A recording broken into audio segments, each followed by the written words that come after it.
Welcome to the Performance Enhancing Podcast. It's like steroids for your brain. A podcast for people looking to live life at their peak potential, chock full of real-world tools and knowledge that you can apply in your life today. By providing you with a lens into the lives, beliefs, practices, and actions of those who are already living extraordinary lives, the Performance Enhancing Podcast will help you shift your mindset or create that change in your daily rituals and habits so you can explode with success in the areas of life that are most important to you. So get ready for another dose of Performance Enhancing Podcast with SatoriPrime. Here's your host, Ilan Ferdman. Hello, everyone. Welcome back to another Performance Enhancing Podcast, or PEP Talk, as we like to call them, with your host, Ilan Ferdman. So I'm going to share with you something really, really epic today. I'm actually going through this incredible book called The Winner's Bible, and one of the chapters that I'm really kind of delving into and picking apart and then doing some additional work on is how to overcome disappointment and disaster or tragedies or traumas in our lives. And he kind of puts out a 4-step process. So he's a neuroscience guy, which you guys know I geek out on. And he actually walks you through scientifically what's happening in your body when you go through this. So I want to share that with you today and walk you through this process so that whenever you're in that process of overcoming a trauma or dealing with some sort of catastrophe in your life, however big or small, you know exactly what's happening, what stage you're in, what you need to be doing during that stage so that you can go through it powerfully. Now, before we do that, again, you'll hear me talk about it all the time, which is our Have It All live experience happening in San Diego, June 23rd through the 25th. So we're open now and taking applications. Like I said, there's only 50 seats available. So you can go to youwillhaveitall.com and get all the information there and apply. Would love to have you guys there. I know as our fans and listeners, you're our favorite people, and we'd love to have you there. So go to youwillhaveitall.com and you can check that out, okay? So overcoming disappointment and disaster. So they did a study of people that were 100 years old, and what they were trying to find out is, in different regions of the world, they were trying to find out what is it about these 100-year-olds as a commonality or a common thread that allows them to thrive at 100? Now, they weren't just looking for people that are 100 and just like alive and barely moving. They were looking for people who are 100 years old and thriving, people who were in good health, active, mentally with it, and they were trying to find those commonalities. And they found these 3. Now, I took a lot of notes, so I'm going to be reading some notes here to you guys. So for those watching on video, I know I'm looking at you the entire time, but I'm going to have to look down here and there. So the 3 commonalities are: 1, an ability to get over disappointment. And that's what we're going to really talk about today. 2, an exocentric view of life, fancy way of saying that they genuinely cared about other people, were actively involved in their society or community in a positive, constructive way. So wanting to give back and offer value in that regards. 3, a passion that is actively pursued. So those are the 3 main commonalities. Now you notice there is nothing there about the diet that they had, their drinking or smoking habits, any of that stuff. Purely the ability to get over disappointment, being connected to society in some way, shape, or form in a positive light and adding value. And 3, having a passion that they actively pursued. In fact, they found people who were 87 years old and surfing and were acting like 17-year-olds. So it's true what they say, you know, when the brain stops working, it deteriorates the body. So I don't know if you're one of them or you know people who have basically retired from their job and they don't know what else to do and they kind of tank really, really fast. Retirement is a dangerous thing if you don't know what you're going to do next. Now, here's the bottom line. As you get older, disasters are inevitable, right? Like traumas, disasters are absolutely inevitable in your life. But as you get older, these disasters or traumas get worse and worse and worse.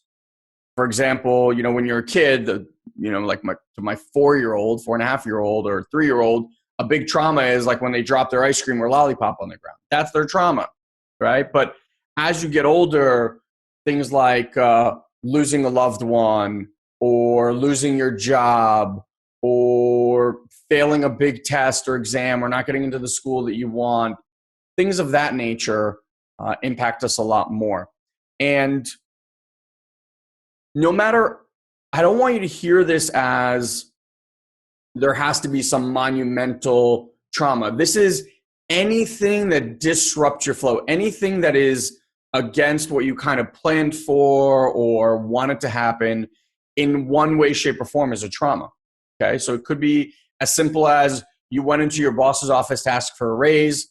He said no. That is a trauma, right? Now, obviously, there's different levels, but the 4 stages that I'm about to discuss of disasters in our lives, these are the 4 stages that happen no matter what is occurring in your world. So the 4 stages, I'll name them first, and then we'll go through them individually. Comprehension, emotion, reason, progression. Okay, I'll say it again. Comprehension, emotion, reason, progression. So stage 1, let me kind of break this down so you understand what is happening in your body during these events. So you've heard me talk about this before. Your brain is pure and simple a predicting machine. Imagine like a supercomputer that can predict anything all the time. And it does this to try to protect you and know that you can survive this next moment in your life. So for example, when you walk towards a door, you don't have to think about reaching out your hand and twisting a knob and pushing or pulling the door. You don't. It just predicts, like he's walking towards the door. This is what we need to be doing. Okay. When you turn a light switch on, it predicts that you're going to flick this thing and the light's going to go on. When the light doesn't go on, you're like, huh? Perplexed. Now I'll take it a step further. If you turned on the light switch and trumpets started playing, you would freak the fuck out, because that is unpredicted to the brain. Just like the other example that we say all the time, if you open your fridge and inside your fridge was the Grand Canyon, you would like fling the door open and jump back, right? Because to your brain, that's unpredicted. Very, very scary and unknown. There's another example he used, which I thought was really interesting. When you're like walking down the stairs and it's dark, and these are stairs that maybe you've walked on before, and your brain will just predict that there's one more step, and your foot does that awkward little step, and then you just kind of like lose your balance a little bit, and you're like, wait, what just happened, right? That's how you know when your brain is confused by what just happened. Now, when it's confused, it sends shock, it sends stress to the brain, because now it's like, oh my God, this didn't go the way I wanted it to go. What's happening? And it goes into a few default modes. And I want you to kind of like check into your life and see what these default modes, or where you find yourself in the default modes, because a lot of it has to do with the severity. A lot of it has to do with your genetic makeup, which we'll talk to a little bit later. But one of these 4 default modes, or versions of these default modes, is what your brain will go into when it's stressed out by not knowing or having falsely predicted something.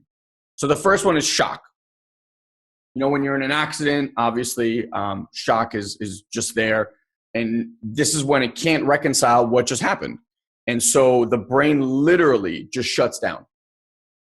And it's like the person is not even there. So whether you had a high impact, something truly scary, and that it's like lights go off, person's no longer there. So that's one way the brain deals with it. The other way it deals with it is an unreal dream. So basically like where things don't seem like they're real, or don't seem like they're happening to you. It's like you're in this dream state and you're just observing, but it's not really happening to you. That's another way that it deals with it. The other one is people just go into a shell. So you cut off all external input and you basically like huddle and just cry in a corner and just shut the world out. And then the last one, which is a bit scary, but we know that people go there, is denial. basically like this can't be happening to me. And so that's the 4th stage. And what you want to understand is that the 4 stages that you go through are necessary. This is physiologically the process. And so you can't really skip steps. You can move through them faster when you understand them, and I'll tell you how, but knowing that this is the process that your body and brain needs to go through when dealing with tragedy is really, really important. So you can't do much about stage 1. Sleep does help, because sleep basically helps the brain kind of recontextualize and process what actually happened and kind of like realign things. But there's no logic, there's no reasoning to get yourself out of this process. It's just a process that you have to go through. Now, there's a few things that you can kind of pre-prep for, and this is one of the things that we really, really talk about at the Have It All experience or our Have It All technology, is that you can prepare the mind for the inevitability of these things. So one of the things that they found about the 100-year-old people is that they dealt with tragedy or went through tragedy faster than others. That's because they created a mindset that allowed for it. So if you're delusional and you believe that life will never have these events occur and life is hunky-dory, then every time something like this happens, you're so shocked that you're at a massive, massive disadvantage. You're just so impacted by it. But if you understand that life is temporal and transient, and by that I mean that good and bad flows out of your life all the time and will always do that, enjoy the high, enjoy the low. And you can't hold on to the high like, oh, please, please, please stay. And you can't resist the low like, I don't want this in my life. I don't want this in my life. Because basically what you're doing is perpetuating more of that all the time. So the understanding that life is temporal and transient really, really helps when these things actually occur for you not to be so sideswiped by them. All right, so now we're going to talk about stage 2, the emotion stage. Now, this is the initial kind of knee-jerk reaction. It's the limbic part of the brain. It's the part that's the most primitive, animalistic, the part that helps us survive things. And it has no rational ability. It's purely emotion-based, and it's very, very powerful. It can use almost your entire brain's energy capacity, and so pretty much eliminates all other rational thought. And while you're in this stage, you can't, people like to help other people that have dealt with trauma.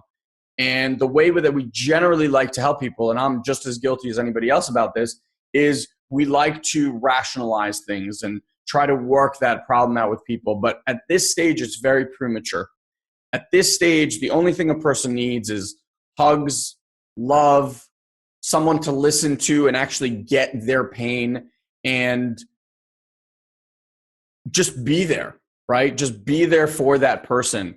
And when you're in this stage, instead of trying to fight it, argue with it, I don't want to feel this way, just let it happen. It's a process. This is when we talk about grieving. This is just something that needs to happen. So now in this stage, you can be in this stage for days, some people even weeks. The problem really gets to where it goes into months and sometimes years. And people stay in these stages for long periods of time. And that's really where depression, mental health issues occur when someone can't get out of stage 2. Now, like I said before, genes can affect how long you're in this state. Your health, your overall health, both physical and mental, can affect how long you're in this stage. How many tragedies you've recently faced. So people that have like back-to-back-to-back tragedies, obviously their body is just depleted. They're going to be much more affected by it. Or some people the opposite way, maybe their limbic system is just so overdrawn at this point that they don't really get affected by it and don't have that ability to grieve. But when I say like it'll last a few days, weeks, I don't want you to hear it as the pain will disappear. What I'm talking about is the consistent, persistent nonstop thought of this tragedy and pain associated with it. Of course, like when you've dealt with tragedy, you're going to have moments throughout your entire life where you're going to feel that pain again, right? It's now part of you. But it'll be, isolated experiences rather than this kind of constant ongoing thing. So in this stage, what's important to understand is the limbic system is firing, no rational, no logic, nothing can help it. And you just have to kind of wait for that process to end.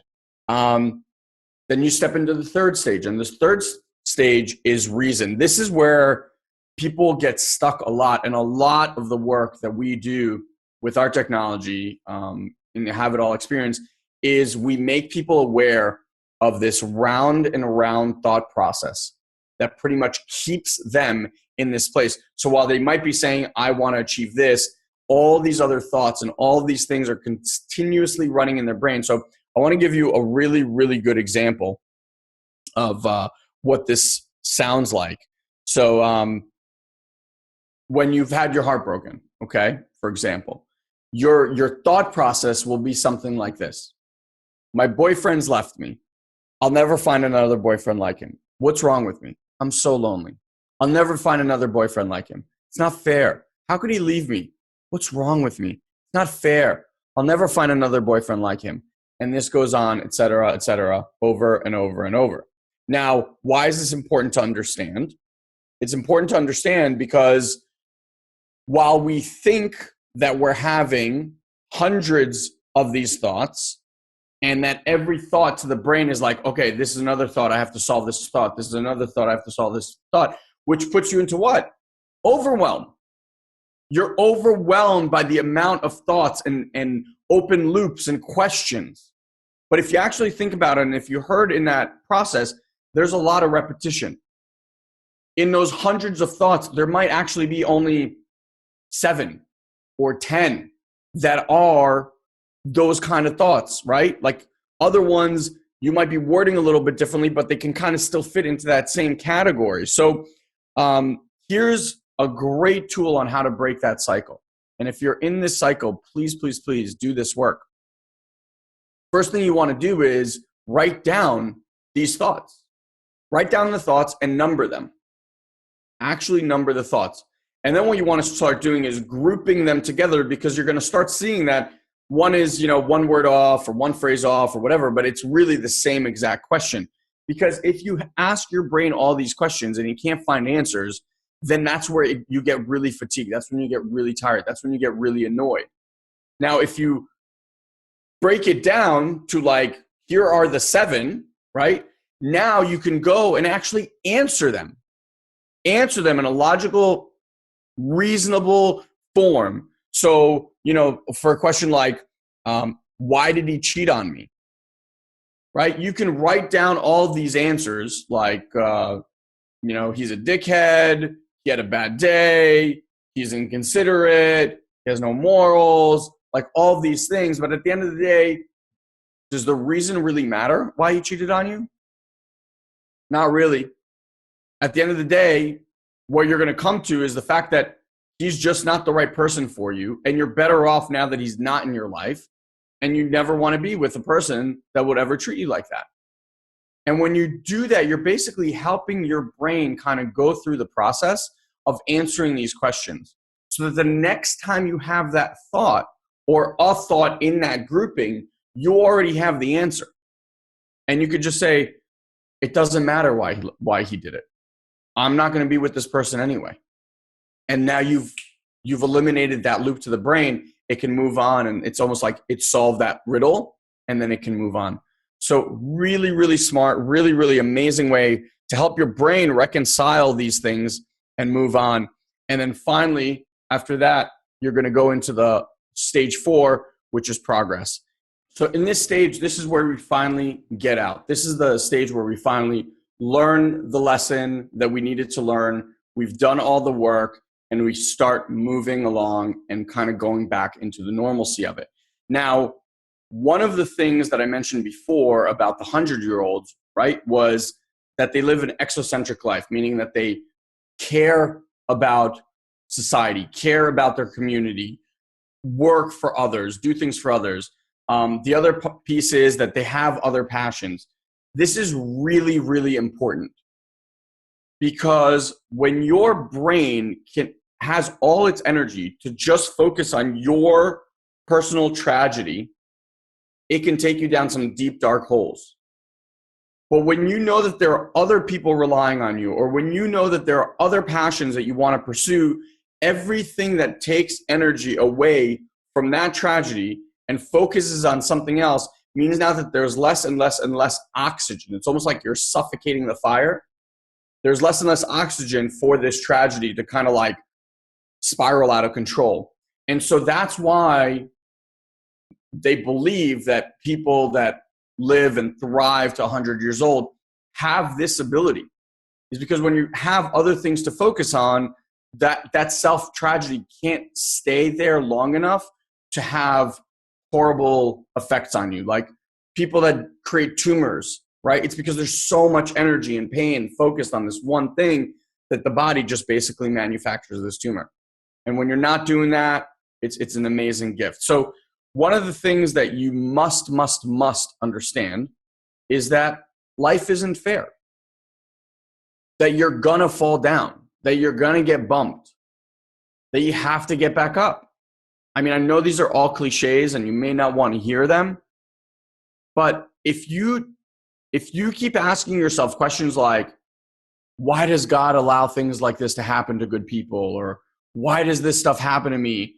Basically what you're doing is you're not allowing yourself to progress out. You're not asking, what can I learn from this? How can I grow from this? It's the why questions that will get you spinning back into stage 2 and 3, back into the emotion, back into these looped thought processes, and you're going to get stuck there forever. Or not forever, but for a long, long period of time, doing some serious damage to yourself, both internally and externally. So those are the 4 steps. Those are the tools to get you out of them. So again, the steps are comprehension, emotion, reason, progression. And I wanted to give you these tools because I was reading them and doing some background research on it. And it just seems to me like this is where a lot of human beings get stuck. And one of the things that Guy and I are all about is having people live lives that fulfill them, that are filled with happiness and love. Because I know that when you're a passionate person, when you're a loving person, everything else in your life will just work. So rather than focusing on like, I want to make $10,000 or I want to lose 15 pounds, what if you can work inside out? Meaning you get home, like you get in here to be at 100%. You ever find that when you're passionate, you eat better, you take better care of yourself, you sleep better, you do all those things naturally. You don't have to come up with habits and processes to do them. It's your living that way because that's your expression. And that's what having it all is all about. So again, if you're ready to go on this kind of journey, if you're done with the rah-rah seminars, if you're done reading a million books that have gotten you little to no results, and you want to start producing results with velocity, like now, not 10 years from now. Our life is this short. It's not a dress rehearsal. This is not practice life. This is the real deal. How long are you willing to wait to make it matter? If the answer is now, apply and come join us June 23rd through the 25th in San Diego. We would absolutely love to have you there. Like I said, 50 people max. Apply only, so you can apply at youwillhaveitall.com. Youwillhaveitall.com, all spelled out. You can apply, and would love to have a chat with you and see if you're the perfect fit for us. And until we speak again, have an amazing, amazing day, my friends.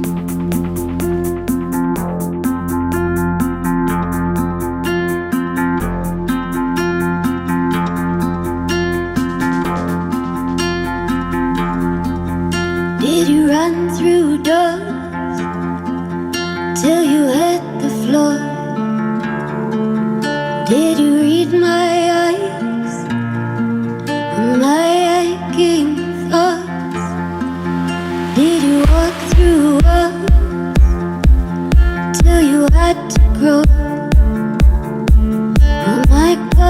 first night.